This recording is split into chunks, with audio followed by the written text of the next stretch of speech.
Greetings everyone and welcome to another Citizen's Corner. I am Jarvis, with me as always my bastion of common sense, Lightning Dragon. Today we're going to go over a few of your questions that you left for us in the comments section, and if we didn't get to yours, some of these are thematically the same or similar, so we just kind of picked 5 of these here to go through real quick, and let's go ahead and get to it. Diego Wren says, agreeing so hard on the damage model critique. Your suggestion of several damage pools makes all the sense. Why get escape pods when you'll never make it out of the chair? Well, I appreciate that. Yeah, there's a systems that haven't been put into place yet. You know, when the Constellation Aquila got blown up in that presentation, it would have been cool if the pilot could have scraped his way out. Yeah, the ship vaporized in the trailers. It's like it just started glowing and then it's just gone. It's like, wow, it vaporized. That's nice. Well, I saw the main body fall and hit the ground, which was cool. But I mean, it was just like they need to have a system basically where I'd like to see a ship just lose power, and but it's relatively intact because the power plant was damaged, and then it just crashes into the ground because you got these wreckages and things strewn all about, and in some regards, it'd be nice to be able to create those, so to speak, by taking out your enemies. Jose A. Ramos said, in regards to the planetary flight model, a good example would be the VTOLs in Arma 3, in particular the Xeon VTOL gunship. Take a look and tell us what you think. Well, you didn't even have to take a look. Lightning and I are actually Arma players, so we are aware of how the Lightning is the helicopter junkie in that game. Every time he's like, ooh, helicopter, he runs over. So what I'll do is I'll get the troop transport helicopter, yes, and I'll fill it up with a bunch of guys. Oh yeah. And Jarvis, he's got a sniper rifle, and he's like, land over here. It's like, but the battle's over here. It's like, but I have a sniper rifle, so it's like, fine. So I land him outside of the operation zone, and then he slowly walks in, and then I just land over there, sometimes under fire, and then all the dudes come out, and then like more than once my my squad went in there and killed everyone before he even got to the battle. I tend to play tactical. What can I say? No, but yeah, Lightning is a big fan of the VTOLs, the helicopters and things. We love that game. We think it's oddly enough, we still think that the Arma 2 in a lot of regards is better than Arma 3 and has a lot more of a supported community and overall. Yeah, probably just because the game's been around a lot longer. Yeah, I think part of the problem is I'm not sure. I mean, so don't take my word as gospel on this, but I don't think they did much, if any, upgrades to the core engine for Arma 3, because when it first came out, it was really, really awful for its FPS, and it's massively upgraded visually. I mean, Arma 3 definitely looks better, but Arma 2 is probably going to play better, and there's other games that do this, like Bethesda, their creation engine, they upgraded it slightly for Fallout 4, and it shows. I mean, it needed a new engine. Oh yeah, and also because Arma 2 has all those mods, you can get all the maps and expansions for relatively nothing, and it's just been refined. It's one of those things that over the years it's been made to a fine, refined, sharpened knife point. So it's a good game. But yeah, we love V2Ls in those games, and they're absolutely amazing. Bar10DR says, I agree 100% about the flight model and environments with gravity. It looks so boring and wrong right now. I realize the current thrust output of the nozzles would be enough to keep the ship handling like they do currently on planets and moons. But it's not fun or skilled gameplay at all. So I'd rather they make that part more fun and have it act more like helicopters, as you say. You're not alone in that. Even the forum boards now are coming out. People are talking more and more about this. And the problem is there's a disconnect between when you're controlling vehicles, it should feel like you're controlling a vehicle. And for the most part, the vehicles control right now very similar to Descent, or basically a first-person shooter with an extra degree of movement up and down. 0G Halo. Essentially, yeah. It's a constant argument I have with a particular group of people that You know, a lot of leaderboard junkies, they're out there like, hey, we're the best pilots ever. Like, you're not pilots. You're not playing a flying game. You're not playing a vehicle game. There's some elements of it there, yes, but it's all overridden with, you know, fake timing, arcade interface mechanics. It's you know, two people firing at each other. There's for a lot of the time, those people do have skills. I won't deny that. They're just not the kind of skills that you would align yourselves with actually vehicle control games or piloting. And there's some of them in there I know that are more hardcore, that play games like a DCS and things like that. And they've kind of stepped away from the game for the most part. I haven't seen or heard much from them in a while. And I really don't blame them. There's a lot of systems I think they're going to have to go over and refine after 3.0 comes out with the item system 2.0. The first thing they're going to need to do is they're going to need to, well, gosh, first thing, that's impossible to even say. Get control interfaces universal. Give everyone equal access to everything. Get the VTO, get the thrusters to realistic levels, so we can start having the physics of the game take over, as opposed to just fixed times of around 2 seconds to max acceleration, and kind of go from there. Someone had sent me a message talking about basically if a pilot ejects twice during the course of their career, that they're forced to retire from being a pilot because of the damage on the spine, and the current acceleration values that our ships sometimes put out are actually higher than those of the ejection seats that they have, that would force them to be retired as a pilot. Which is interesting because, you know, as I said, the values are too high. And I know they tried to come up with this 2x value for G-forces, but that doesn't even make sense because, you know, you still can't... I don't care what kind of G-force compression suit you have on. It doesn't stop your brain from being smashed inside your skull. It doesn't happen. So, lots of work to be done on the game. Lots of work. And I think Lightning agrees that, you know, they've... 3.0 and 3.1, I think, are going to be the make or break for what a lot of people perceive of this game.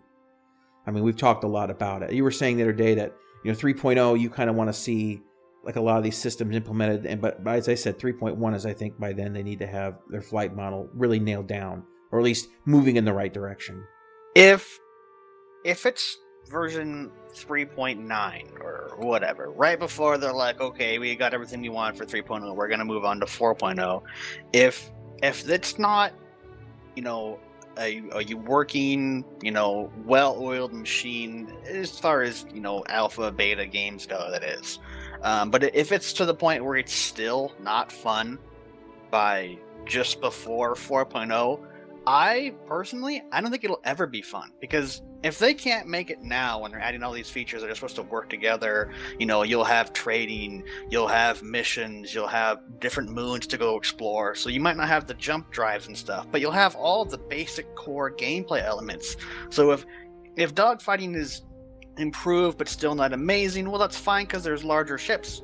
But if the larger ship combat is boring or just the same as fighters, you think that it's not going to scale up so that when you're in a Bengal carrier, you just slug it out and then 2 seconds later you've lost one of the biggest ships in the game? I mean, they have to get this shit right now, because if they don't fix it, when are they going to fix it? I mean, this is the best opportunity to fix it.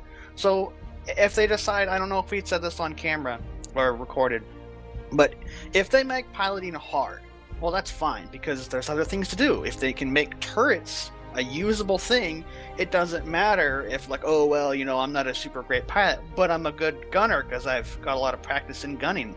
Then that's fine. You have someone who's going to be a way better gunner than you because you focused a lot of your effort and time learning how to fly the different ships, or maybe you're really, really good at flying a certain type of ship, so you go, okay, well, you know, if we take my ship and I'll fly, and you guys can shoot for me. So if you can get, like, teamwork going to the point where, you know, it's not just you fly a fighter and then that's it. That's the only thing you can fly because everything's the same. Yeah, I mean, when the game first came out, they were talking about how Chris Roberts was saying he wanted it to be like difficult, like Dark Souls, and how, you know, in a lot of games, the games that have longevity, the games that have a community that stays with it or even can grow over time, is a game with enough depth that there's always another layer that you can move up. There's always another level of skill. There's always this feeling that you're still able to grow and advance in the game. Right now, it feels like there's very much a hard skill ceiling, and that's based upon Twitch. That's based upon Twitch reflexes, and that's it. And you may be fast at strafing and getting back on target real quick or whatnot, but it doesn't feel like there's the tactical element of flying is mostly based on Twitch, is what it feels like. And that's fine. That's a skill that definitely a lot of games approach. But it's a game that we already have 1,000 of on Steam. We don't need more of them. So we can do better. We can do better. We can really do better. So, yeah, I think there's a lot more, like VTOL, when you looked at that, it was actually painful. And here's hoping for changes in the future. And that was a really long answer to your question. It was. All right, from Jeff Taylor. Hey guys, love the video. I believe you are correct about the 600i, but I believe that the Idris battle was a paper target because of the limited time they had left for presentation. Could you do a video of your thoughts on the QA of the 600i? Thanks. Well, I already did that video. I saw your comment and I made the video, so you're welcome. No, but the yeah, I agree. The Idris was a paper battle very much. It was only running for a week. I gave them that, absolutely.